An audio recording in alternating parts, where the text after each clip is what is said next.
All right. And we're live on YouTube. But some of you might be looking on Facebook, I suspect. We're over on YouTube tonight. So if you're over on Facebook and you're wondering what happened, you're not hearing anything because we're on YouTube.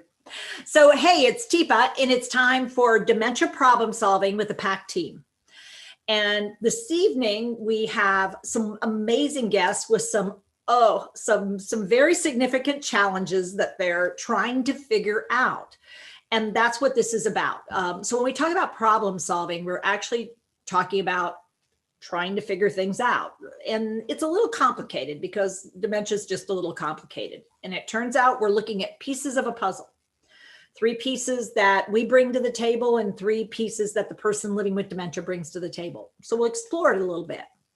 So first up, Rachel, tell us a little bit about who and what we're going to be talking about in our first sort of little challenging situation. So tonight, first off, we have our friend Alyssa, who I talked to, and she's really curious about how to support people in an emerald and amber state of dementia who might have had an accident and not realized it, like gone to the bathroom. And then we have people who are trying to help, and it's not always going so well. So she's looking for some ideas and strategies to try. Okay, so what we have is someone who is experiencing enough brain changes that they have a couple of things going on. So if everyone wants to go ahead and put the hands on top of the head and interlock your fingers for just a second. This is the chunk of brain that allows our brain to know that our bladder has said, do this. Ooh, ooh, ooh, we got a situation on our hands. Ooh, I'm filling up. And now take your hand like this. I really want to squeeze. And what? Put your hand right here. The front of your brain tells this part of your brain is, no, not yet, not yet. Oh, except do this really tight. There's a little tiny muscle at the very bottom of the great big bladder that says it's a sphincter muscle. And it goes, hold tight to that, hold on tight to that, but keep this loose. This has to stay loose while this stays tight. And do this. I need you to get up and head to the bathroom. Now, while you're walking, sensory motor and occipital, because you're watching, you're trying to see where you're going, and your cerebellum, which is how you go like that, are all doing their job. At the same time, what are you having to do? What's having to happen to this thing and this part? What's having to happen to those 2 parts? Let's see what you guys have to say about that. Well, I'm up and moving to the bathroom. If I got that message, let's say I even got the message. What do I have to do? Hang tight. Yeah, this one has to hold on tight while this one stays really loose while I'm also walking, remembering where I'm going, heading to the bathroom. And then when I get to the bathroom, I'm not done. Now I have to recognize the things in the bathroom, find the toilet. For a female, turn around. Even though I'm going to sit on the toilet, I have to actually turn and face away from the toilet.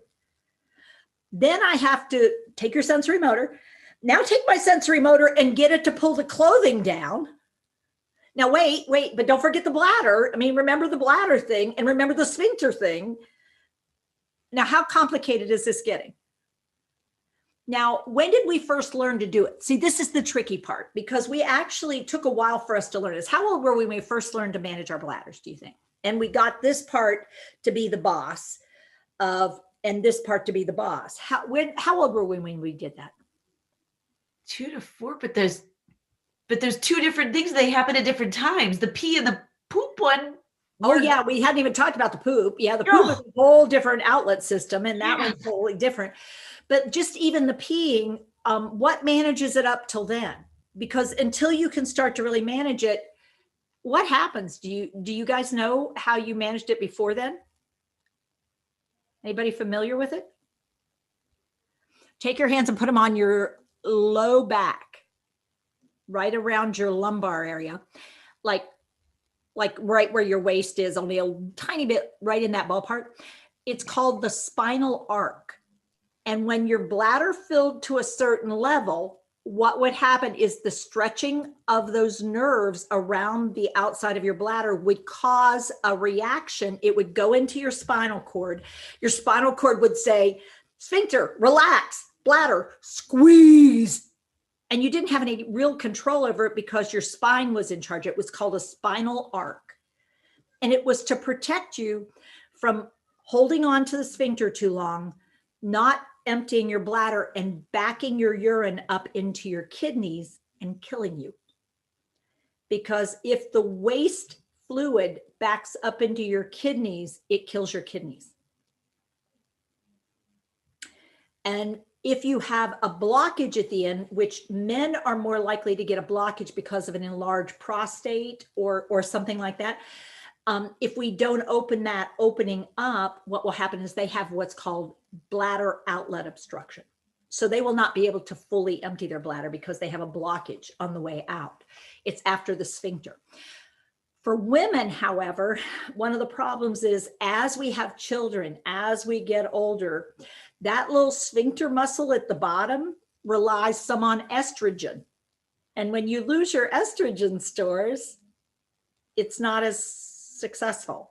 And so you have this, what's called stress incontinence. If I laugh or I lean forward or I do anything like that, I can become incontinent because I don't have the control over my bladder. And then another kind of incontinence is where when I go to the bathroom, as soon as I see the toilet, it's like, oh, geez, no, not yet. Oh, my heavens. Whoa, whoa, whoa, whoa. My bladder gets overexcited.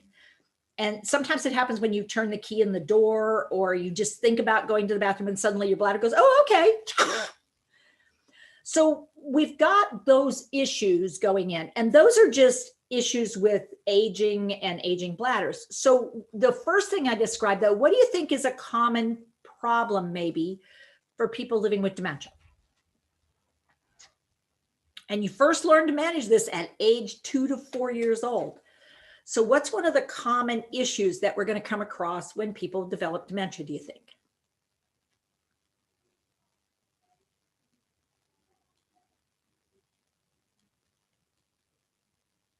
Anybody can pop up here. There's no, I mean, there might be lots of things that you're figuring out here.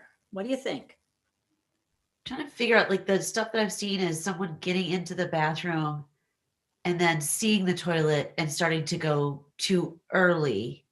Okay, so that might be where they get that override message of they start going and they're doing it out of the sequence.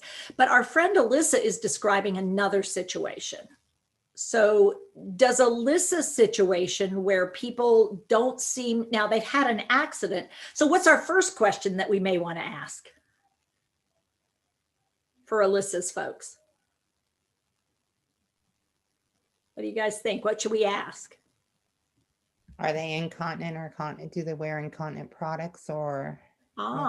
So is this happening often enough that people have decided to go from trying to promote continence to managing incontinence?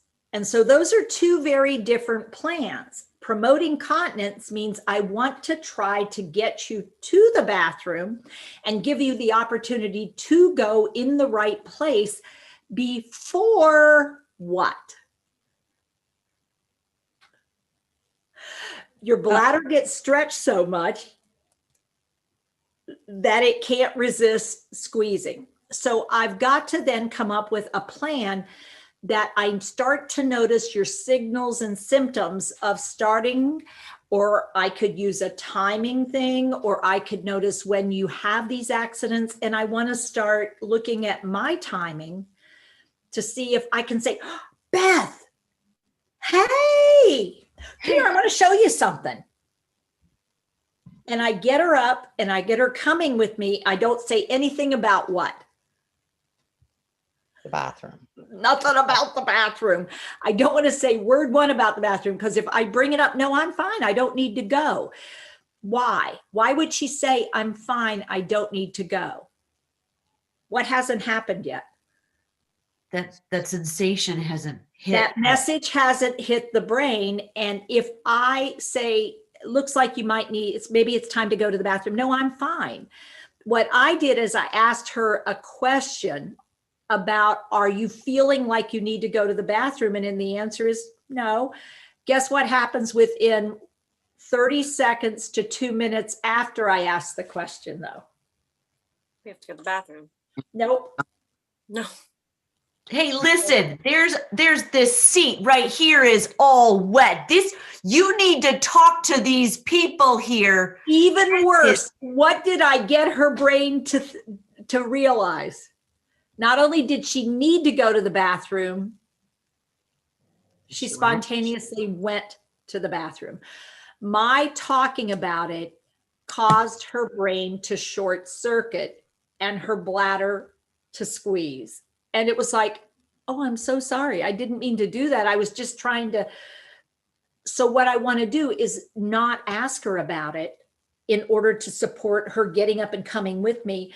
And I don't even want to say anything, even when I'll tell you what, let's wash your hands. Oh, I don't want to say it until it's like, tell you what, as long as we're here, why don't we tell you what, you go first, and then I'm going to see if I can't go to the bathroom. Now, what's the difference between as long as we're here versus, come on, let's get up and go to the bathroom? You're not telling her she has to do something. I am not trying to second guess her brain. As long as we're there. How many of you, if I say, how about if it's going to be a while, why don't we go and see, and I'm already in the bathroom. And I say, well, tell you what, why don't you go ahead and try? How many of you are likely to go, oh, okay, that makes sense. Because the visual cue is already there. The situation is already set up.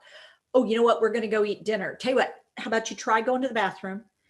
So I want to just sort of insert it. So that's step one. If we're trying to manage continence, like we think that there's a possibility if we start paying attention to this and start noticing it, we can actually get people to the right place at the right time. What do we do with kids often when they're first learning? Do you wait until they have to go to take them to the bathroom? No, you go. If you do, you're going to change clothes a whole lot. Yeah, it's not going to work because those bladders are not that stable.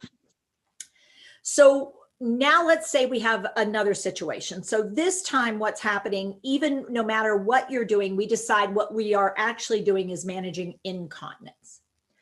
Now that might be happening because what do we have going on here again? I'm giving you a hint by putting my hands here around my trunk.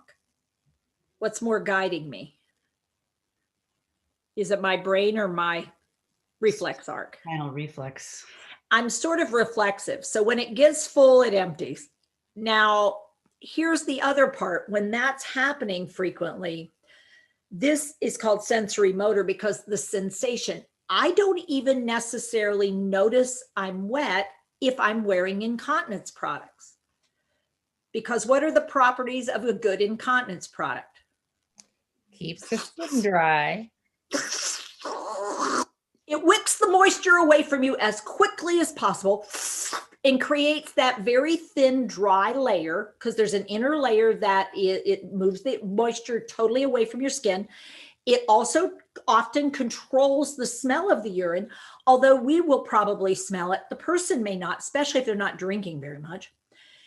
And so it will get stronger, which means it's even harder for the bladder to manage it because strong urine is harder for a bladder to tolerate because of the acid-base balance, pH, the pH of it.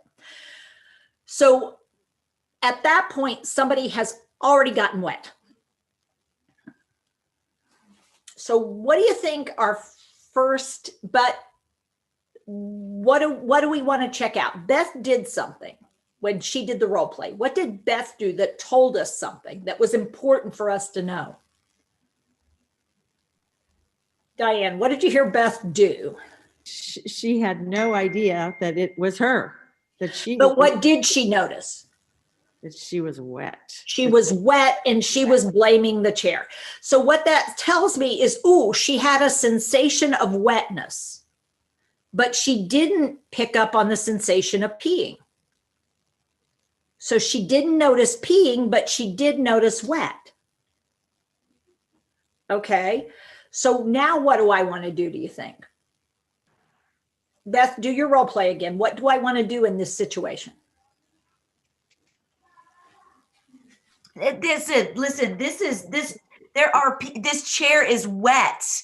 I don't mean to be ugly, but there are people here. Look at my pants. This is just. Oh my heavens, Beth. Okay, so what did I do right away? What did you notice in my face? You showed empathy.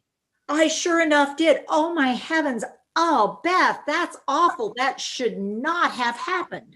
No, Oh, I am so sorry that happened. How awful. Well, you validated with her?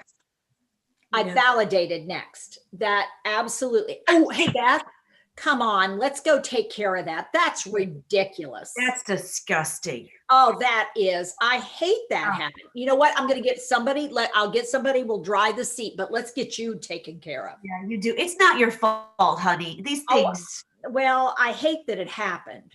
Tell you what, here, I want you to, let's go where you got some privacy here. Oh, look, I've got some dry things for you. Here, go ahead and push those pants down. Go ahead and push your pants down. Now, what's a key word I use there? Push. Push. What word do we use with people without thinking? What's the word we use on pants? Pull your pants down. Pull. Show me the motion pull on your body.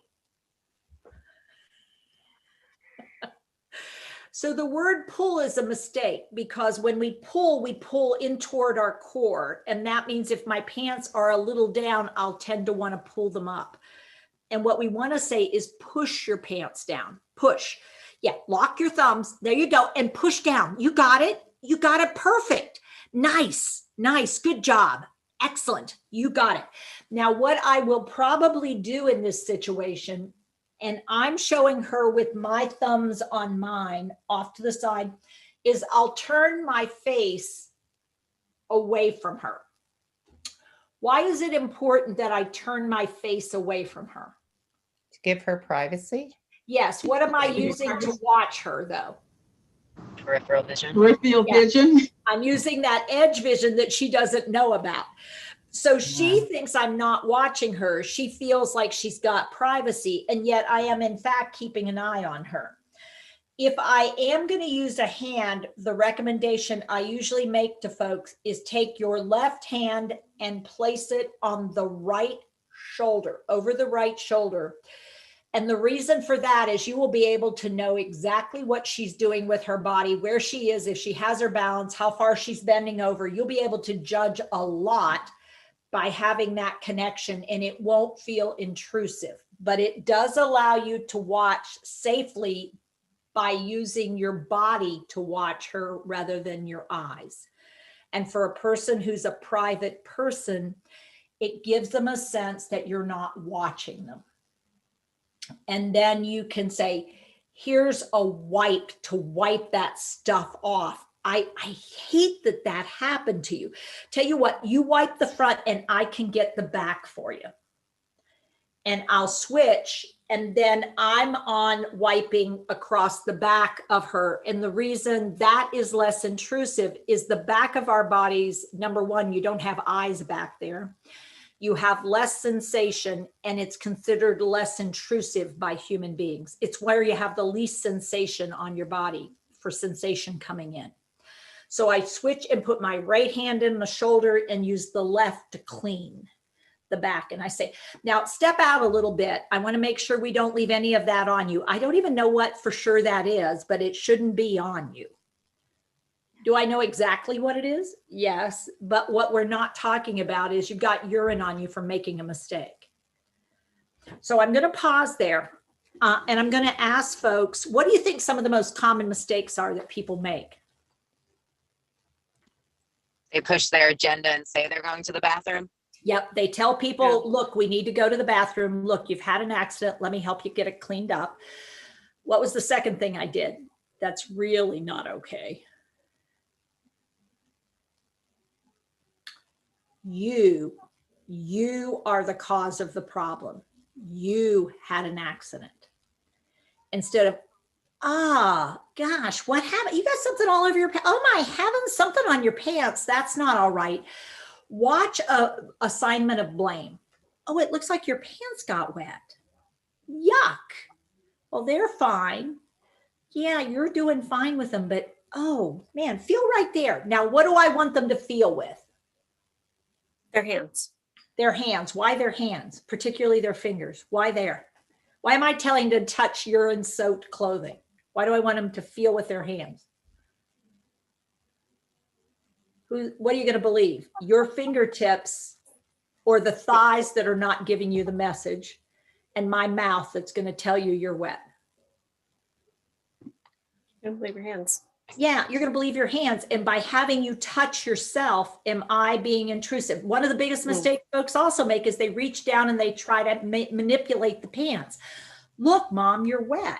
Look, Teepa, look, this is what I'm talking about.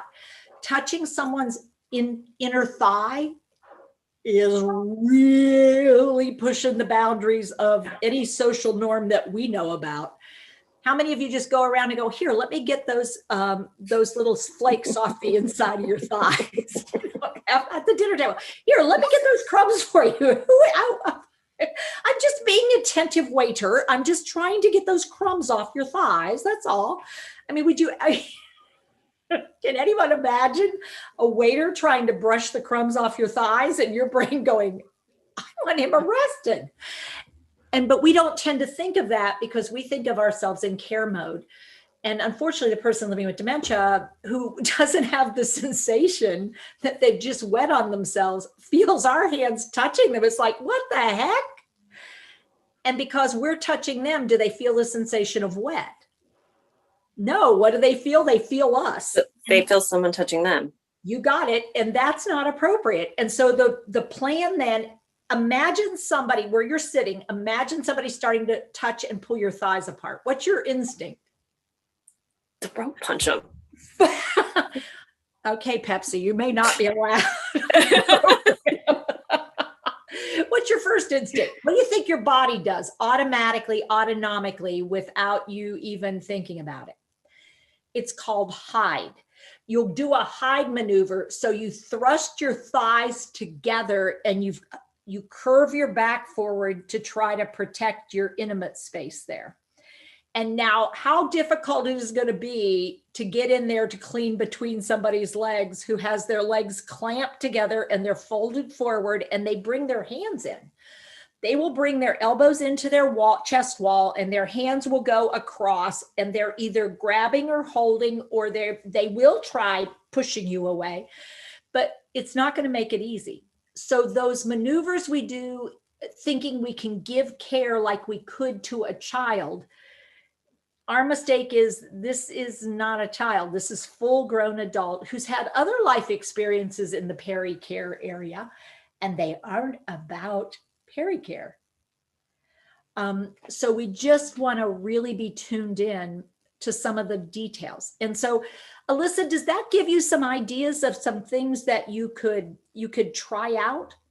Yeah, that's definitely very helpful. I think it's more getting caregivers to follow through. And I think the biggest thing is they end up in a rush. So it turns into more argument instead of getting into the patient living with dementia's world. They try to push that agenda instead of making that connection. So I like that. Like, oh heavens, like I see something on your pants. Yeah, that shouldn't be there. Kind of, like you're looking out for them and you don't want them to stay there. So I think that to the patient too really helps them. Yeah. So I greatly appreciate it. That's very helpful. Welcome. One of the most important things, if they're able to walk, is to get them up separate from any continence issues. We need to have people up and mobile before we start talking about bathroom or anything else, because if they're seated and we embarrass them at all, they are not going to get up. And then we have to do a whole drag them out of the chair phenomena, which is going to do nothing for our agenda, which is to help people get continent or to not have skin breakdown or to tolerate us doing intimate things. So yeah, I mean, it's a great starting place. And one of the challenges is, okay, people on this on the session, how many times a day do you think most people pee on average? What do you think? Maybe 5. Nope, too few. I'm thinking like at least 8. 7 to 8 is the average number of pees per day. The older you get, the more likely is one of them will be during the night, because your bladder is much more successful. Your kidneys are much more successful at processing urine at night when you're supine and systems are sort of turned off. And so you fill up and empty. So one of them is during the night. The other is usually right before you go to bed to make sure you're empty right before. And then almost everybody who's over the age of 45, when you first get up, you're making a run to the bathroom. That's one of your very first stops. So you've already got 3, and that only leaves you with 5 through the day, 4 to 5 through a day. So it's actually, 7 to 8 is normal. So when we are not seeing 7 to 8 peeing episodes during a day, we want to be curious about how well hydrated people are. We want to be curious about how mobile people are. We want to be really thoughtful about how often people are getting up and moving and leaning forward and sitting back and giving an opportunity. Because sometimes when we couldn't put incontinence products on people, we simply are waiting till the incontinence product indicates with how full it is as to when we should take someone and change them. And it's not a good habit to get into, because it reduces the number of times, but it also decreases the times that we actually interact around this. And so then each incident has a higher risk of being a drama and a trauma, rather than just something we do as part of our routine, because we get it so infrequent that it's hard for the brain to hold on to it, or it gets to be, I'm more in a crisis at that point. And Chiba, I'm wondering if Alyssa is aware of the hand under hand for assisting to push the pants down. Yes, I'm a speech therapist. So a lot of times the caregivers come to me more for advice or suggestions on how to help. So I have shown them that. Yes, you guys have been amazing with all your videos, super helpful. So I've tried to pass them on and train, because I'm unfortunately not always at the building when these things happen. So I hear about it after and then try to kind of help them problem solve too. But I wanted to have some more strategies to go to them with. So this is really helpful. And even I like the routine schedule bathroom breaks even too. I know it's sometimes hard for them there, but at least that would kind of help. And at least, they're getting change every couple hours. Yeah. And it's amazing how many people, when the brief is really soaked, they still pee in the toilet because their bladders are full again. A full brief does not mean an empty bladder. It just means a full brief. Yeah, I was gonna say, Teep, I remember the 90s when we used to have slightly better staffing levels and things were a little bit different. I remember everybody and their brother had a schedule, had a defecation and urination schedule. And do you remember that? I mean, we all had to, there's certain and Cheryl's old enough. You too. Yeah, every 2, yep.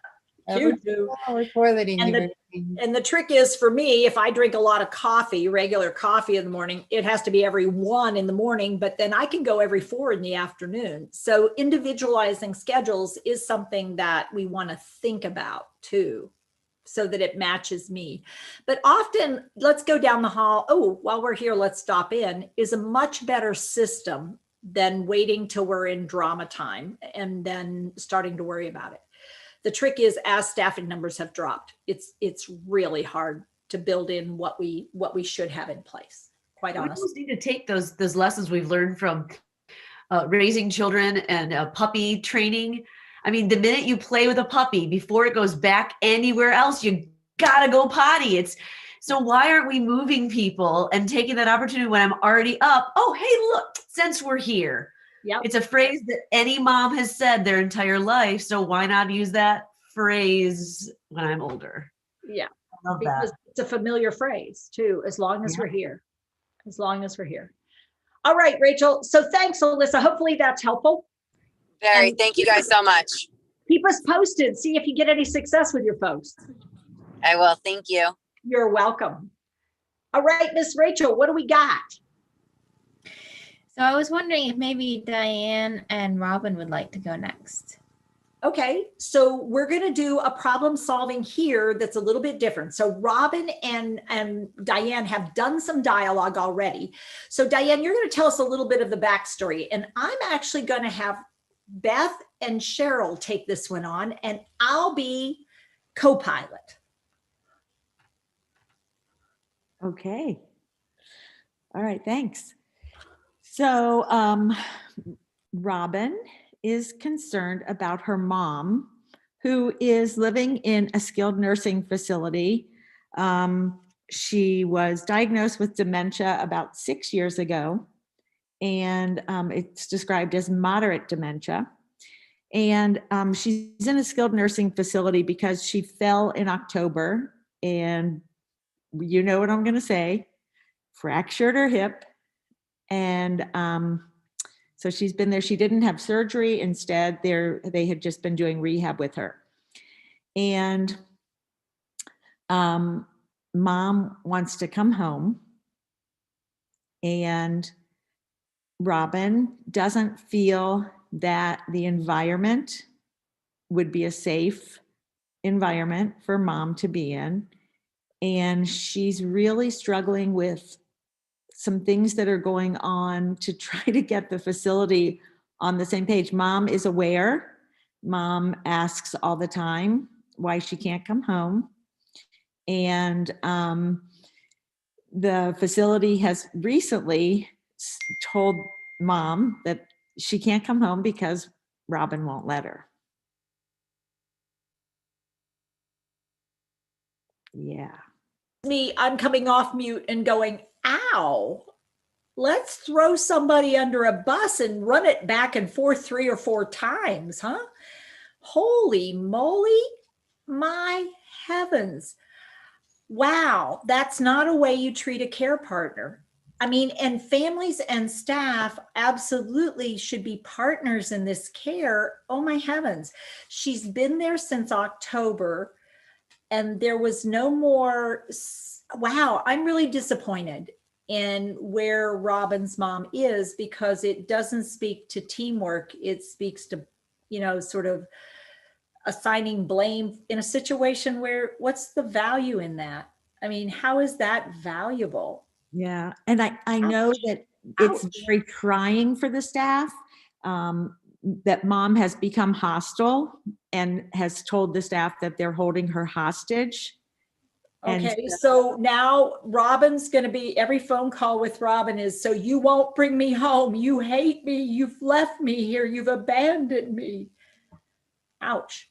I'm afraid. Not sure switching, she feels like a victim, and switching the jailers and the perpetrators, I'm not sure has been particularly helpful, but maybe I'm wrong. Okay, Beth or Cheryl, ouch. I'm done emoting, but good heavens, really? I was hoping we might be in a better place with support for one another. Ouch. So I'm curious, Diane and Robin, I just want to verify the problem that's presenting is what is it, the fact that the mom and Robin are having these conversations now that are very distressing? What was the main thing that, because I mean, obviously this is just an awful situation. And this idea of flipping blame to Robin is just, that's not helpful, but. Right. So Robin really just wants her mom to be in a safe place. Yeah. Where she feels like she'll be happy, and she feels like she can't support her well in their home environment. And so, I think in addition to just the normal caregiver guilt that we would feel, this has added a whole new element to it. So she's looking for a way to make mom be happier in the situation that really is also about mom's safety, which comes as number one, as well as it sounds like Robin having a pretty realistic understanding of what she can and cannot do to support her mother physically 24/7 at home. Yes. Okay. And mom is unaware enough that she thinks if she comes home, she'll help with the housework and she'll help with the cooking. She just wants to be back at home, and she'll help with everything. Yeah. Yeah. This normal place, where we want to go to almost reassure back, you know, and to tell the truth at this moment, where, you know, that inclination to say, mom, listen, I you know, you're hip and you're just not able to bear as much weight anymore. And I'm just really curious, what is the situation, and what was the result if that sort of conversation happened? Because that's a place where I hear a lot of caregivers going, is immediately trying to clarify, because mom has a lot of awareness. It sounds like mom has a lot of things that she's fully aware of, but not quite aware of the full situation and whether or not she can actually be the help she sees herself, or whether or not this is going to be something that truthfully Robin honestly knows she can't do. So I'm curious if that sort of conversation went to a place, given the fact that mom's so aware. Yeah, I think they've had that conversation, but mom doesn't understand that she really can't be helpful. Like, she really believes that she could come home and do what she needs to do, and that Robin wouldn't really have to worry about that because she would just do what she's done always. And I think that's probably that first step, isn't it? That recognizing that this is a place where I'm not going to change someone's point of view, their ability, her mom's ability at this point to properly assess, hey, I'm okay, I've got this, has changed. And that idea that I'm going to be able to convince mom that this is the best place for her, maybe the first step in that very long maybe process to get to that place where the ultimate goal is that mom is not only safe, but she's also happy and okay with this. And I think that's maybe the first step, is how do I get to that point where I'm acknowledging for mom and having that conversation where I'm saying, you know, you were such the best cook, mom. And, you know, you taught me everything I know about cooking. And yeah, I so wish we could. That idea that I'm not going to convince mom that I can, but I can, but I still can. We can still do that. And you're feeling like this is, you're absolutely, yeah, that this is not the place you need to go. Absolutely. That's tough. I am so sorry, mom. I am so sorry. And I'm wondering, Cheryl, some thoughts in terms of first steps, because I'm thinking this is a multi-step piece, and I saw you unmute. Okay, yeah. So I was just curious because she had said that moderate, and I was curious on where she lived before. Did she live with Robin, or did she live in her own home before she moved to the skilled nursing? She lived with Robin. They lived together. Okay, that was one of my questions on why she just thought she could move in with Robin. If that was her home. So where did the hip fracture happen? Oh, I don't Not know. at home, right? What's At Robin's house? I think it was at home. So what's Robin's comfort level with bringing back somebody who they didn't do the repair on, they just did rehab with, back into the same environment? Yeah, she's that had a hip fracture. Yeah. No, is it a legitimate fear for Robin? Yeah, she's very afraid that she's going to fall. What's going to stop mom? I mean, now mom is how many more months from October to March? We're talking 6 months more. Dementia does not improve somebody. And so what does Robin very well know is a very high risk thing? Falling. She'll fall again and she'll get hurt. So has she fallen in the facility in the 6 months she's been there? Not sure. I'm getting that answer right now. Okay. So why am I asking that question? So she did fall at home with Robin before she ever went into the facility. Mm-hmm. So why am I asking if she's fallen since she was there? Because that's an important piece. It would show that there's going to be additional falls coming. And yes, she has fallen once while she's been in the facility. Oh, okay. So mom has a pattern of falling. And when somebody falls once, it doubles their risk that they'll fall again. She's fallen twice, so now double it. She's 4 times as likely to fall again. So she just quadrupled her risk of fall and fall-related injury. So Robin's absolutely Right. She does not want the responsibility of trying to manage her mom, who sounds like she's really struggling with her changes. And she thinks so what will she try to do? Because she can't see that she can't do it. What were some of the things mom thinks she could do? She's going to cook. She's going to cook. She's going to do laundry. She's going to bedroom and the bathroom are both on the first floor, so that's fine. She'll be fine. It's all good. So her risk of taking another header, of taking another fall, is really, it's just a question of when, not if. And so what Robin has, I think, accurately said is that I emotionally can't handle my mom falling at home.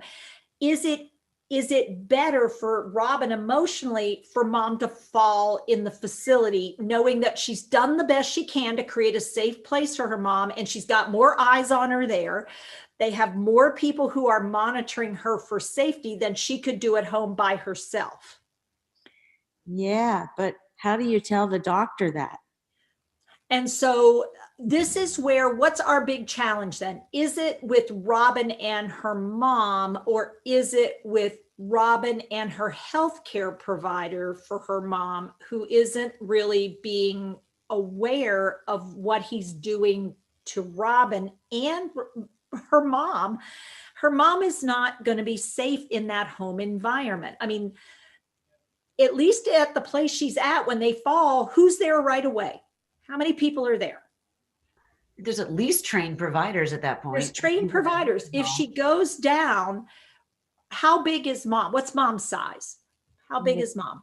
Little. She's lost a lot of weight. She's lost her appetite. Yeah, she's little. She is 5 foot and she's down to a little over 100 pounds, I think. 114 maybe. Okay, so mom isn't really excited about eating. Did she used to be excited about eating? I think she did. I know she's been adding a lot of salt to food lately, and she's lost her appetite within the last 5 or 6 months. Okay. So I am assuming that with COVID, Robin hasn't had a chance to visit with her mom. I think that's correct. So what is mom doing all day long? Nothing. She's in her room. She's not interested in coming to activities. Okay, so what kind of activities did mom do in the home, or like to think she was helping with in the home? What is she saying she wants to do? Yeah, she wants to do housework and she wants to cook. Uh-huh. Yeah, so are those sorts of activities being proposed with mom in the building? I think they've tried. Like how? I don't know how skillfully they've tried, but I think they have tried. Okay, so have they tried with, so I know, let's say Diane, I know your goal is to go home with your daughter. But for you to go home with your daughter, you have to be able to help around the house. Yeah, I want to. I know you do. Absolutely. I agree with you. And so what we're going to do is we're going to start working on those things so that if you could do those things, then we'll be able to show people you can do these things. We've got to be able to show people you can actually do these things. Are you willing to work with me a little bit and try doing some of these things? Yeah, I can do all these things. Yeah. Okay. Well, tell you what we're going to do is let's come with me, because I've got a basket of laundry. I want you to come with me, and we're going to try doing some folding. We're going to start with a little bit of laundry, a little bit of cooking, and a little bit of housework. Okay. We got to get working on it though, because right now we're not showing anybody that we're doing any progress. We're not making a lot of progress here. Yeah. And we've got to change that. My daughter doesn't really want me to come home. So it feels like your daughter doesn't want you to come home. Oh Really? Man. So it feels like she doesn't want you. Now that's interesting. I thought the whole reason she has you here, that you came here, was because she loves you and she really wanted you to get better so you would be able to do things. But I'm better now. And she doesn't. So you're doing better. So the things that you want to be able to do and you need to be able to do at the house are these kinds of things that we're talking about. So let's see how you're doing, because I haven't seen you do those things yet, Diane. Can we start working on them? Yes. Because I know what you want. I will be happy to start talking with Robin about how many things we need you to be able to do for you to be able to be back home again. Now, why am I not taking away her total hope of going home? There's a realistic possibility if this woman, we've seen people that have been very frail for a while perk up, and there's no reason why it's outside the realm of possibility. It's, you know, what's going to happen if I take the last hope away from her? Oh, She's already not hungry. She's not trying some things. What's the higher risk? And it's not even fancy stuff. What's the very basic risk if I take this last hope away? You're not going home. You're right. Your daughter Fine. doesn't want you. Done. To decline? She'll decline. Yeah. She'll just quit trying. She'll give up. I mean, You're- what's the point? You've taken away all of her love language and now she doesn't have a purpose. You Yeah, give her she doesn't have a- purpose. Yeah. Yeah. And so it's saying this is really hard, that Robin doesn't feel like she can have you at home unless you're more able to do things. And right now we're just not doing that. And then Robin is really wondering what to say to her mom, because she said to her, I would like you to come home, but I just can't. And that's I just can't not, unless you're much more able to do things around the house like you, Mom, I know you used to do them. You used to, but they're just don't saying want you're me. not doing them now. You just don't want me to come home. I'm a It father. feels like I don't want you to come home. I hate that, Mom. You know, this is really hard, and it does feel that way. And I hate that. You know, how soon is it we think Robin might be able to visit with her mom? And I know she's really scared to do that because Mom's going to be really ugly potentially. But how soon is it possible that she could do a visit? I'm going to find that out right now. Okay. Because guess what part of this is about? How's Mom feeling right The now? fact that mom's lonely. And She's been- abandoned. I mean, it's been since October. I mean, we're talking 6 months of not being able to be with.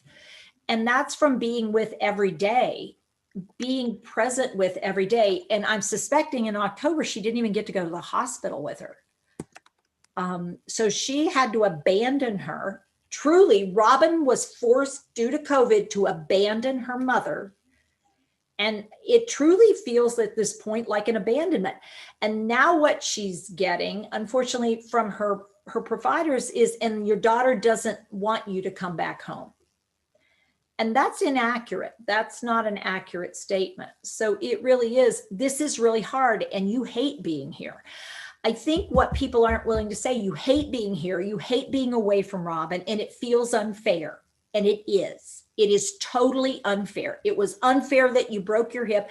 It's unfair that it's been this long. It's unfair that this crap is going on and you can't be out and about and doing what you're doing. But I can't fix that. What I can tell you is if you work with me, I will work as hard as you and I can work to see if we can get this to be different so that you can spend time with Robin. Okay. Because So- I'm wondering about spending time with Robin versus getting to come home as a Mhm. first So- step. Yeah, that's a good question. Robin just said that she was able to visit Friday and that it went all right. I don't have more information about that. And that it was the second visit that they had. So what that says is that seeing Robin, looking at Robin, being with Robin, what we've got to get our helper group on the bus about supporting. This is I mean, I hate it that it's taking this long, but I can tell you, unless you can get up and walk safely, unless you can do these things and you can show us, let's watch a video of you doing it right now. And I would see if Robin can give him permission to video her mom doing what she's trying to do, folding clothes, doing something of cleaning. Have mom watch herself and say, so this is why right now people are frightened for you to go home and just have Robin there. This isn't someone who's going to be safe. You know, look at yourself. This is you, and help her look at herself as a third party. not talk about it, but show her herself moving. Because I will guarantee that when she sees herself, wow, I didn't know I looked that frail, because she hasn't actually seen herself try to do things. And it was one of the more successful, I used it really well. I had a woman with a head injury who couldn't understand why she wouldn't be able to take her baby home and care for the baby. And she had been in a motor vehicle accident, had a head trauma, but also broke her pelvis and had real mobility issues. And she couldn't understand why we were not okay with her trying to care for her baby. So I had her try to help a baby doll up and down and put the doll, and I videoed, and I had her watch herself. And that's when her brain said, I can't do this right now. But she had to watch herself do it to be able to see where she was, because she couldn't cognitively envision the changes that had occurred to her, because she perceived herself as competent as a mom as she was before the car accident. And she just could not figure it out. But when she watched herself, she said, first, that woman isn't safe to take care of that baby. That's and a great then idea. she said, I can't take care of my baby. And then she cried, which is fair. I mean, because she was acknowledging, but the only way she could do it was to watch herself.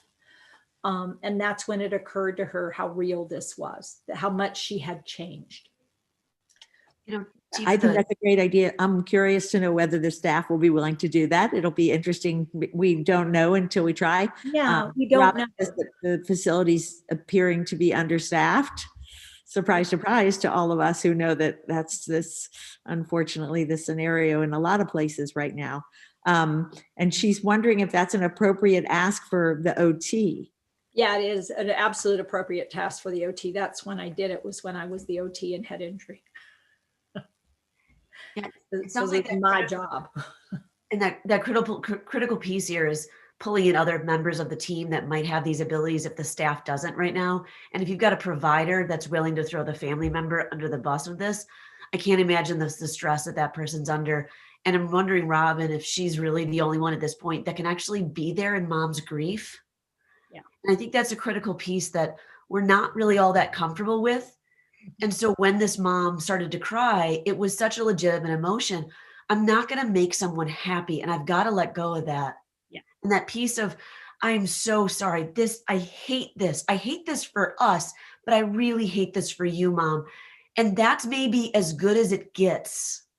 The other, Beth, I think you're on a stronger track. And I would add, I hate that I'm not brave enough right now, Mom. Oh. I hate that I'm not brave enough. But I just can't. If something happened again, it would kill me. I can't do it again. It just scares me to death. I wish I were brave enough. And that allows Mom to be Mom. And I love you. And I wish I were brave enough, and be willing to cry with her and just say, I just wish I was brave enough, but I'm not. I'm just too scared. And then offer a hug. I don't really give a shit what COVID restrictions there are. There are times when truly human touch trumps anything. And knowing that it's breaking me to not be able to do this, but I truly am too scared of doing this again, because it already happened once. Okay, that's great. All right.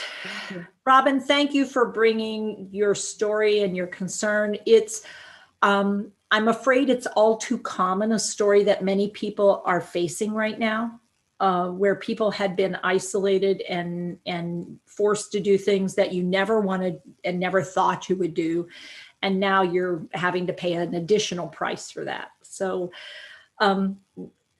keep up with Diane and let her know how it plans out and if you need more support. And thank you. All right, Rachel, what we got? Thanks, Jeannie. Deep breath. Yeah. Well, we have two other people, but I was wondering if Jill would like to go next with Cheryl. Okay. So Cheryl and Jill, what do we got going on in your neck of the woods? Okay, Jill, I'll let you speak if you'd like to speak and share a little bit with the team. Thank you.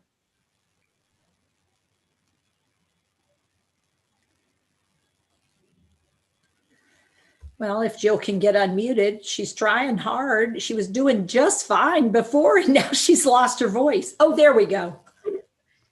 Oh, okay. I'm just so grateful for this opportunity, but having a very difficult time. I became the guardian of my mom December 14th of last year. Okay. I do have other siblings, but they were exploiting her financially. Ouch. So I became the guardian. I've been trying to, well, the court ordered for her to come to Tennessee with me. Okay. She's in Birmingham. She's still living with my brother, because when I talk with her about that, then she just cries uncontrollable. She cries, she jumps up and down, screams, you know, I have a house. Why do I have to go home with you and Charlie? This is my husband. Yep. My brother has gotten with some family members, her twin sister, and they're saying that I'm trying to kill her. When you take a person out of their environment, then they're going to die. So I am so guilty. I am so guilty. I mean, I feel so bad. Oh my. Okay, so let's do a little exploration here. Tell us a little bit about what your mom's dementia looks like to you. So tell me what she's still able to do and what she's having a hard time doing. Clearly knowing when people are out to support her and when they're out to hurt her, she's not good at picking up on those cues. Is that a long-standing problem, or is that new since her dementia? It's new. And Okay. right now she does everything. She eats, she can make her own meal. She goes, Okay. no incontinence. She does everything for herself. Okay. At this point. All right. So she's pretty good on she does fine on her personal care stuff, even sort of some of her taking care stuff, like fixing her own food, and it's decent amount of food and it's the right kind of food for her. No. Uh-huh. So tell me the kind of stuff she's feeding herself. She will bite into something that's raw. She'll just take it out of the refrigerator and just bite it if it's raw. Or out the freezer, she'll try and just bite frozen raw food. Okay. Yeah. So she can feed herself if the food is prepared accurately, but how much junk food is she eating? She doesn't eat meat. She doesn't eat bread. She doesn't eat sweets. Yeah, she likes popcorn. She's a very tiny lady. She's not even 5 feet, 100 pounds. So she's very tiny, and she's always been tiny. So she Okay. hasn't lost weight. She's maintaining her weight. Okay. How physically active is she? Very. She's a retired PE teacher. Oh my So She's my mother. Ah, wait, I can't help you. She's my mother. Wait, no, not an option. yeah, I and love it because you even said PE. She's not a gym teacher. A gymnasium is where you teach. You teach physical education. Is this your mother? yes. Yes. Yes. Oh my. Oh dear me. Oh yeah, that's the woman. Now she's a little rigid in a moments as Yes. far as what's right and what's wrong and what should happen and what shouldn't. Yes. Yes, she is. And are you the oldest child? I am the oldest. I am the oldest. Yes. Yeah. And are you the bossy oldest child who thinks you know best? Yes. I am. Yeah, I do. Oh, we need to hug because this is a familiar story. All right. So Jill, so the finances are obviously taking advantage of her financially. Is somebody, it's Tennessee. Well, no, it's Birmingham, Alabama. I'm thinking you're trying to get her to Tennessee. No, I'm telling you where she is. She's in Birmingham. I know how this rolls. I'm from West Virginia. And Chifa, Jill and Charlie, if I'm not mistaken, just moved from Chicago to Tennessee to be closer to Birmingham. So you went north, did you, Jill? Turned into a damn Yankee, didn't you? I did. Yeah, and Chicago is my husband's home, and he had never been south. Yeah, when he came here, he was looking for dirt roads. I'm like, it's not dirty anymore. Not that backward, Charlie. He's from Chicago, though. The guy from Chicago thinks anything south of Illinois has got to be country. All right. So we're teasing you a little bit, but sometimes it's good to laugh because you've been lonely for a while here and you've been put in the bad guy seat in a major way. So people are telling stories about what can and does happen.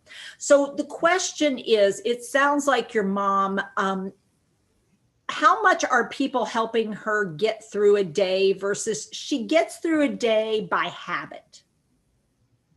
Yes. Yeah, she doesn't, they don't visit her.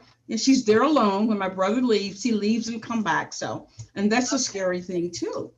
She is really not at a place where unmonitored is a good idea. And you get that. I mean, you were absolutely, that's why they gave you guardianship is, yes, this is not a safe situation.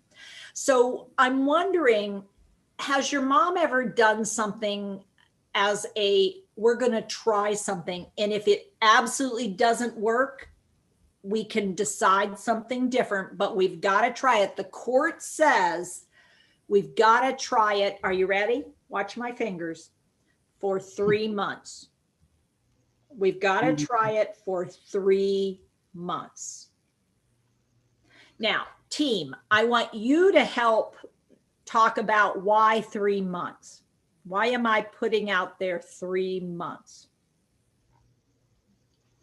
Because for transition, it often takes 3 months anywhere. And I think it takes at least 2 also. Yeah. It takes at least 2 months for her to get comfortable at all, and more likely up to 3. So we need to buy time for a transition. She is a woman of habit. Habit. So 3 months is a long enough time to start a new habit. So we've got to make the new feel like a habit that's comfortable. Because she's missing a lot of things in Birmingham, but she's got one thing in Birmingham she's familiar with. And that is her setup of her house. Yes. So as you're thinking about her being with you in Tennessee, how much of the visual arrangement could feel familiar versus will feel very different to her? It'll be very different because we're in a condo. She doesn't have her yard. She loves her yard. Oh dear. Yeah, we have a balcony patio, but. Okay, what do you need to get out there on that balcony patio right away? Plants. She loves plants.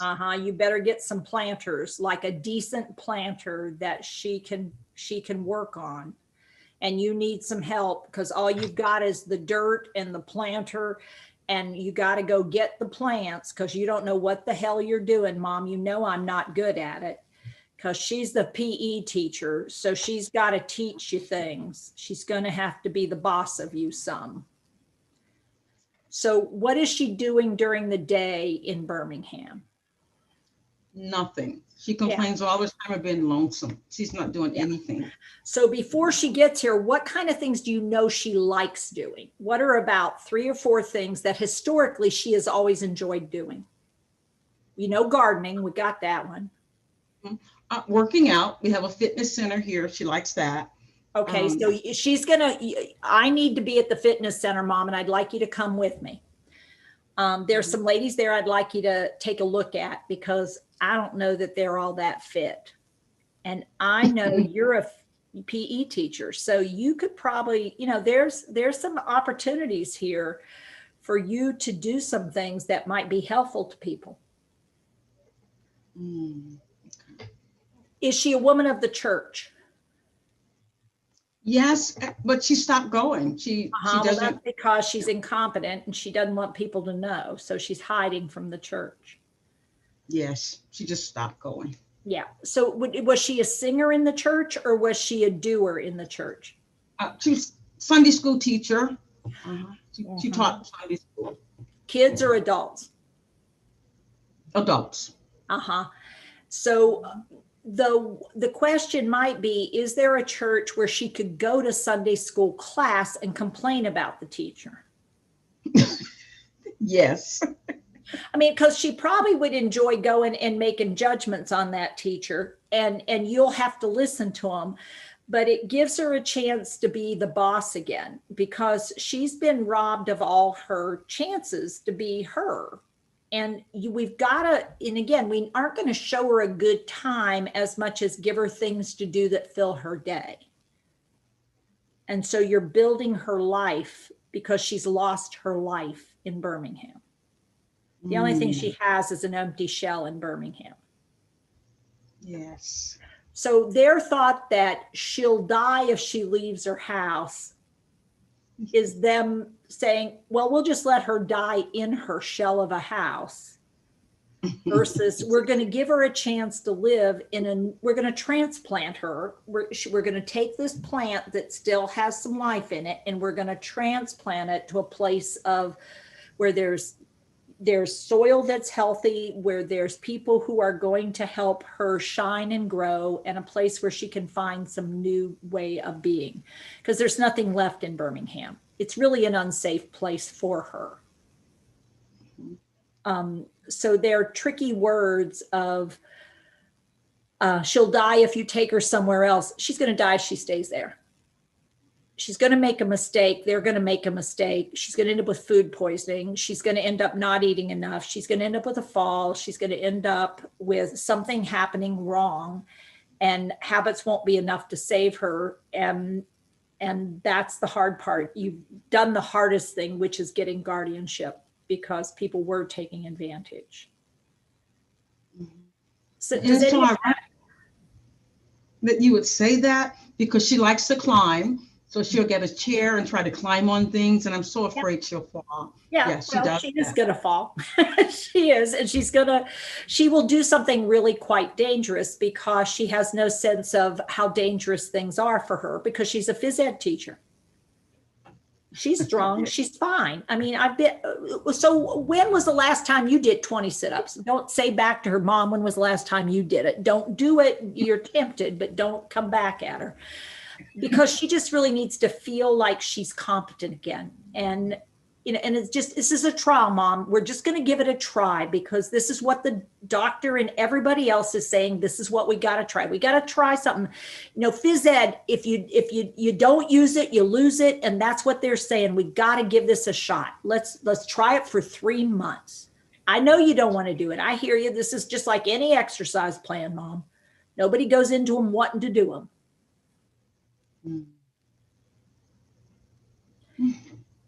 And it's really using who she's been to help her be who she could be again, because she's getting lost really quickly here. And I think also, Jill, you had mentioned something about Mom's meds. You're not sure if she's taking her medication as they're being left on her bedside and being assumed that they're being taken.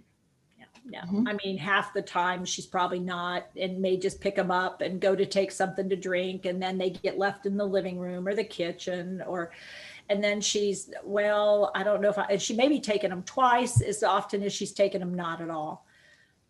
So that's the other kind of idea. Okay, Beth had an idea. Go ahead, Beth. As the OT apologist who's not an OT, I'm wondering if she might qualify for an OT visit in your home. So knowing that she is such an active person, whether she is now, and whether or not she has that ability to recognize where her skills have changed, I would feel this sense of knowing it's like, oh my gosh, so if I know she's going to fall, that feeling would leave me just really disconcerted a lot of days. But knowing she's going to climb on the ladder to wipe off the top of the fridge anyways, I'm wondering about qualifying for an OT home visit that assesses your environment. And she's there for mom. She's working with mom, whatever that relationship happens, awesome. But you get to be there and hear and listen and learn about, ooh, okay, so this type of a step stool is a little bit wobbly, but if I got this type of step stool, I could see mom doing the things she's going to do anyways. So that idea of facilitating the environment, so we don't have someone where we get into that place of no. But in fact, you can say, okay, she's going to do it anyways. What can I do to make it the best possible way for her to be successful? I'm thinking the OTs get excited about that stuff. Is that something that you might be able to do with mom? Especially if if the OT can get a heads up that mom's going to tell her 1,000 things that she's doing wrong. Sure, it is. It's something that yeah, it is. So how hard do you think it would be to get her to, I want us to try, I know you're not happy about it. Acknowledge she's not happy. We are not selling the house right now. It is right now, it's on hold. And I'm not going to do anything until 3 months are up. I promise you that house is not going anywhere for 3 months. Because she's really scared she's going to lose her shell. And she's the little crab that's gone into the shell. She is hiding. She's a little hermit crab that's hidden in her shell now. That's where she's spending all her time, is in that shell. It's nothing but a shell. Unless she has a lot of friends that we don't know about. She doesn't. Not anymore. Not anymore. Yeah, I mean, she really got taken to the cleaner, and you already know that. But they cleaned her out in so many ways that, you're picking up pieces now. Yes.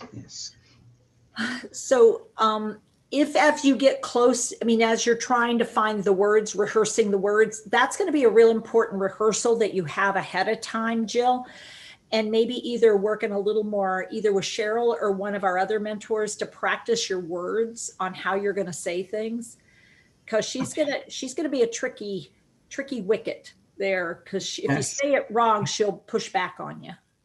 She will. She will. Yeah, and I'm there every other weekend. I go every other weekend there. Yeah. And so what you might say is, Mom, I want you to come for a drive with me. And we're going to go to my house for a couple days. I just want you to take a look at it. Okay. And I want you to be thinking about a 3-week trial. I just want you to come and take a look at it. So how long does it take you to make that drive now? 3 hours, 5 hours? 3.5, 3.5 hours. So I would say, let's take a drive. I want you to get to see what we're talking about as at least a 3-month trial. I want you to come look at it. I want you to come meet the people at the fitness center. I want you to come look at a couple things. And let her do a little advance, like the Army, sending out the advanced scout it out a little bit. See, I think Mom, this would be a good exercise program to get you, it's been a while. Mm-hmm. Okay. Maybe baby bites a little bit. Yeah. Well, we're thinking about you, Jill, because that's, you've done the hardest thing imaginable, which is go to court and say, no. because it means you've lost a lot of family. Yes, yes, yes. But I think the crying, she just cries and she just won't stop crying. And it hurts me so bad. She's so depressed. She's so depressed, having lost so many things. And the only way out of depression is to get out of the shell. And she's just stuck in that shell right now. And that's not a protective covering. It's just a cave. And until she comes out, she can't see what it looks like out here. She really thinks she's safe in there, and she's so not safe in there. Not at all. No. And so taking a road trip, we're just going to take a little road trip. And if she wants to come back after one day, she comes right back. But that idea of starting to bring her out of her shell in a safe way, maybe. But is it true that people do decline once they're taken out there? And it's a 50-50. I mean, people were declining anyway. I mean, this idea that she isn't already declining, she's already declining. I mean, she could just as easy fall and fracture tomorrow morning at her house, and they wouldn't know until they got home at whatever time they get home that she had fallen and broken her hip, because she'd be on the floor and they wouldn't know that till they got home. So these whole ideas that, she doesn't have much there to grieve. I mean, she's grieving loss of so many things, but that place is not the place anymore. It's an empty shell. Wow. Yeah, so that's not actually accurate. People like to say stuff like that, so you're scared. Yes. If you were just taking her and putting her in a holding pattern and not doing anything with her, then yeah, she would probably decline, but that's not what you're proposing to do. It's not what I hear. You're not planning on moving into her house and putting her in a room and leaving her there. Oh, no. Yeah, so highly unlikely. Yeah, and so the tearfulness, I'd also be curious about how well she's taking her meds and what meds she's on, and whether that might also be having an impact on some of this. Because heaven knows even what she's on. You might know what she's on, but that's like a whole nother conversation, but it's worth a conversation, because I'd be curious what all she's on and what her most common dementia symptoms are, so that we could really take a hard look, because sometimes people don't get a really good evaluation of their dementia. And so you might be thinking you're looking at one dementia when you're looking at another. So it might be important to sort of investigate that a little bit too. Okay. Right. Physically, she's in great physical health. Yep. Yeah. She's always exercise, so she's good physical. Yeah. Well, you look pretty good too. I think the genes run true. So. Thank you. You're welcome. Thanks, Jill. Thanks for coming. Thanks for sharing. All right. Absolutely. That leaves us with Pepsi. What do we got, Pepsi? Hi, everyone. I run an assisted living community in California, and I have a gentleman. I've never had someone who hums. Now, I have. All the years I've done this is the first hummer. And so I noticed upon assessment in his own home, he was humming, watching TV. I came in, introduced myself. Hello, Cleo. How are you? I'm good. Okay, we did our assessment. He answered things fairly appropriately, but hummed the whole time. And I'm good. And a lot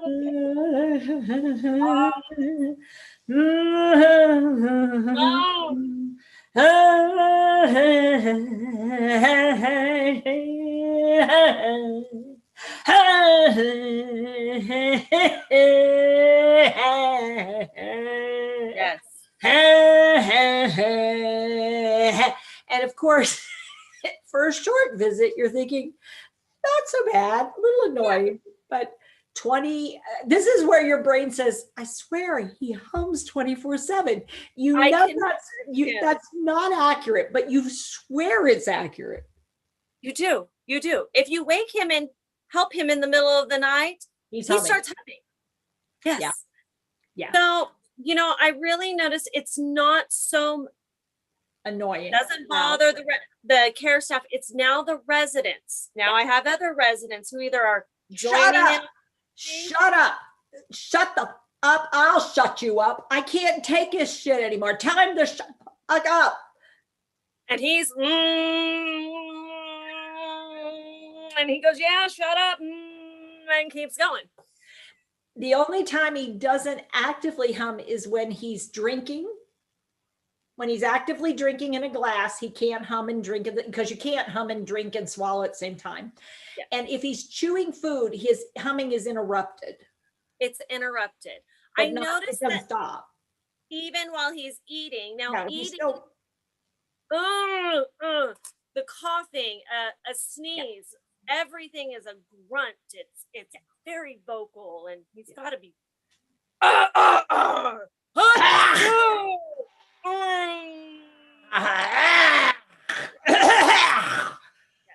He's the guy in the, oh my God, I can't eat. This is not fine dining. Why do you call this fine dining? Put him in another room. Oh my God. She's killing me. You're killing me. Do you know how much money I spend to stay here to have this at the next table? This is a verbatim conversation of that. So one of the challenges is, have you had his hearing checked? We have not. One of the things sometimes we see as people's hearing capacity goes down, it's a self-stimulating behavior for sure. It's a self-stim. It's what we would see people with autism frequently have a vocalization pattern. His is it probably historically, he's always been incredibly orally active, but it was never at this volume level or this intensity before. What he has now is sort of like the volume control has been turned up, and he's using his outside voice. He's putting the outside out of him rather than an inside. He doesn't have an inside sort of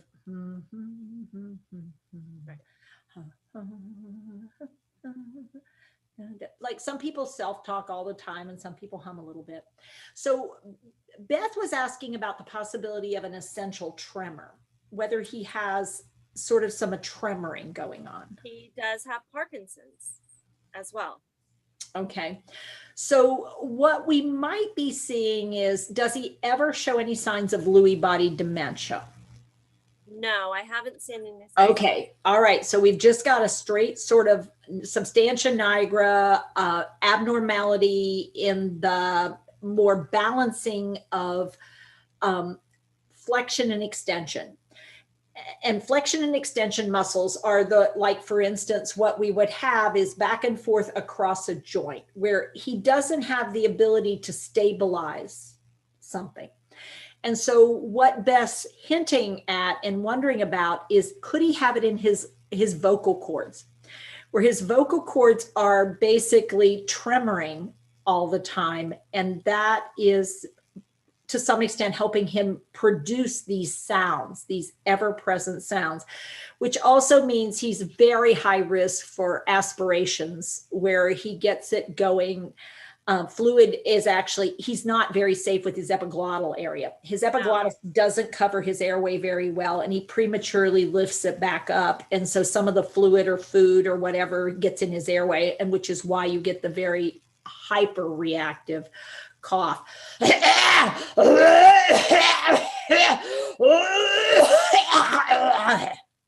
Is that? Yes, very accurate.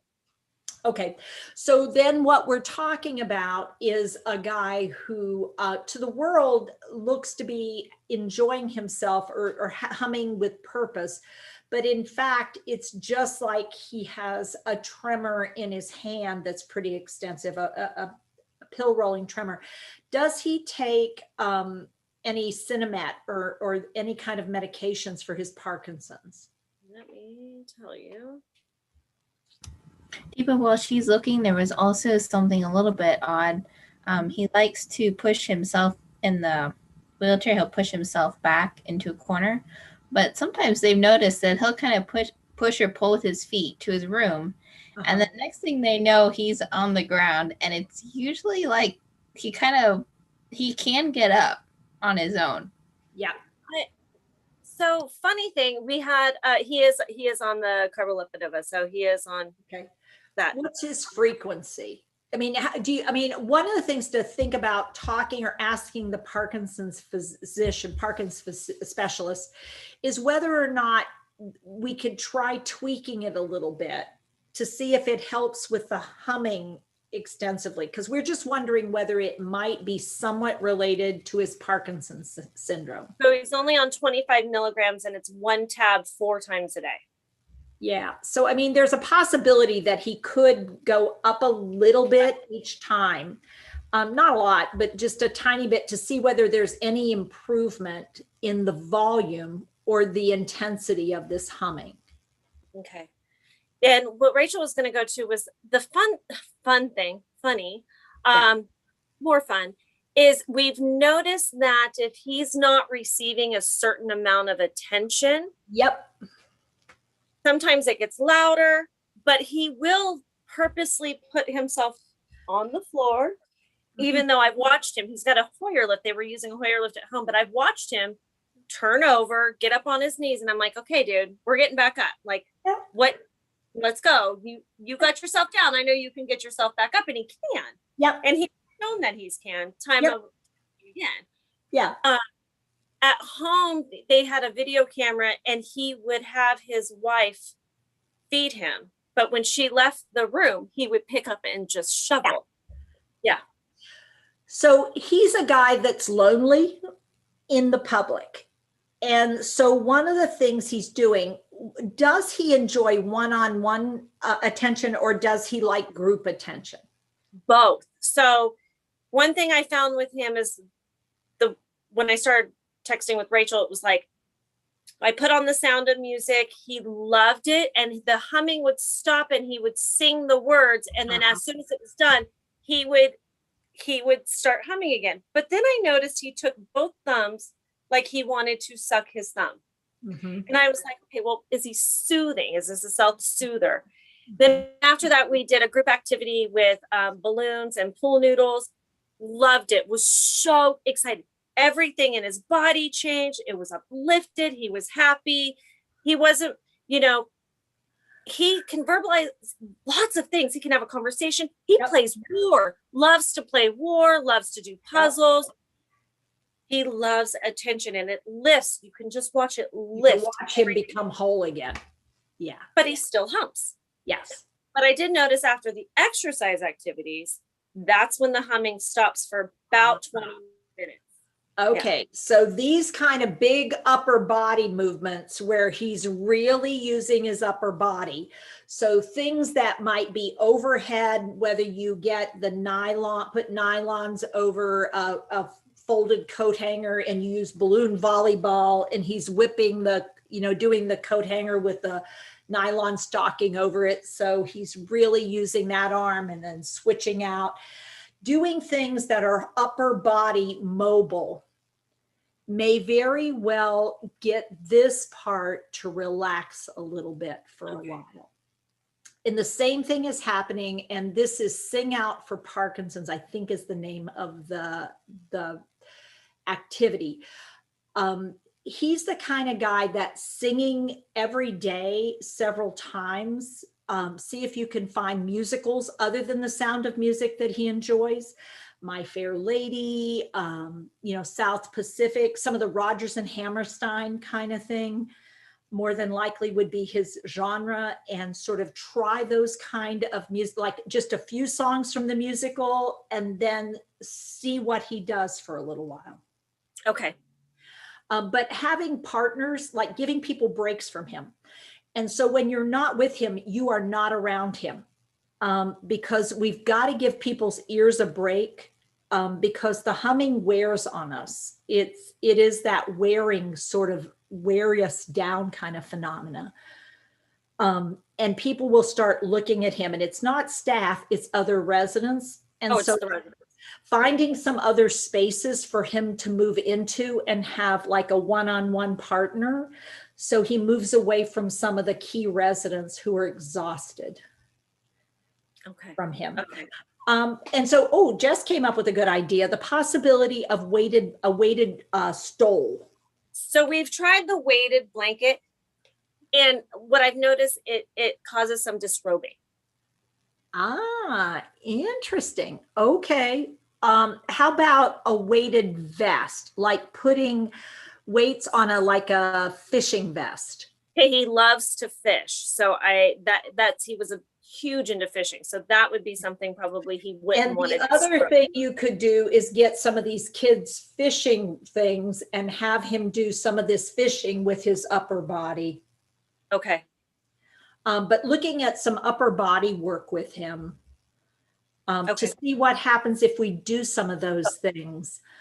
Go ahead, Beth, bring it up. So this is where I'm reaching in terms of the limits, but I'm wondering, because one type of dementia puts us at risk for others. So if he has Parkinson's, and that's a diagnosis that was confirmed, and you're pretty comfortable with that. I mean, obviously the first place we'd go to is that he has Parkinson's associated dementia, but I think we may sometimes overlook the other possibilities because the obvious is so likely. Okay. Right. The other piece is, so he may have Parkinson's associated dementia, but I'm wondering, because I hear about the involuntary vocalizations and groaning with PSP, Yes. progressive supranuclear palsy. And I'm curious because of the coughing. Yeah. With do you that, see anything with his eye gaze? does he Because do? usually I would see something with He's eye gaze. incredibly light sensitive. So he's always like this. And we have an ample amount of supply of sunglasses for him to wear. Yep. So even with, I don't have the lights on in my office. Even with the lights off in my office, he would be wearing He sunglasses. would be wearing sunglasses. So watch what happens to his eyes, his pupils, when he tips back and when he tips down. Look for the dull eyes. Okay. See what his eyes do, his gaze does. Right. And when his head goes back and then there's this eye movement pattern that you will see that's unusual is the best way to describe it. It looks like the baby doll's eyes. Yes. You can YouTube it and see it. That one, if you haven't seen it, you'll know it right away. Yeah, I've had a couple of PSPs, and before the only relation now that I'm thinking of it was the covering of the eyes and the sunglasses, now that you're saying that out loud. Yeah. And so it may very well be a slowly developing dementia on the side of his Parkinson's related stuff, but we may also be looking at his Parkinson's actually causing some additional issues for him that are atypical issues, but certainly we see them around the mouth, throat, nasal area, and ability to do that fine control over those complex skills. Yeah. The fact that he can get back up off the floor and get back in the chair, he can pick up and do these eating patterns, that it speaks that there's also an element that he is playful. Very playful, very playful. And, better to have some attention than no attention at all. Right. And, there's something happening. To get people pissed is sort of funny. He does have power in that system that otherwise he doesn't have very much power.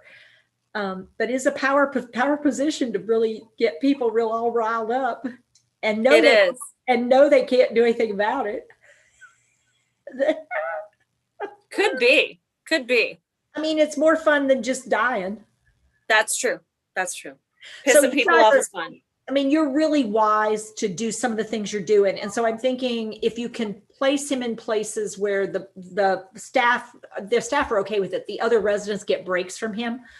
And then if you there are going to be like 2 to 3 residents who hate him now. I mean, literally, they can't stand the guy. As soon as they see him, they start already thinking, here, I can't take this. And they'll start getting louder and vocalizing. It's usually 2 to 3 is the norm. And so wanting to sort of find spaces where they aren't sharing too much space, because they will get on each other's nerves so extremely that staff get scared and frustrated because they don't want something to happen to anybody. So part of maybe care planning, I do have what we call a memory corner at an opposite end of the community where maybe we could just do some care plan, some one-on-one. Yeah. Okay. Yeah, because it'll take the tension down. And because staff are tense, not because of him, but because of these other folks who are starting to be very reactive to him. And they're getting, yikes, okay, so I'm afraid Marty's going to take him out, kind of idea. They get nervous and then they're not thinking anymore. They're just anxious. Okay. Because they get scared because they don't want anything bad to happen to anybody. You got to find your residents with just natural hearing associated or age associated hearing loss. Or if you have anybody who's worked in factories, they'd be perfect friends because they won't be able to hear something. I've got quite a few of those. Unfortunately, they're sort of boring people, and he likes a little more action than that. That's our biggest challenge. He does like a little action. He does. This has been great. Well, thank you so much for the wonderful work you're doing with your community, and thanks for sharing your friend with us. Thank you for having me. I love this opportunity.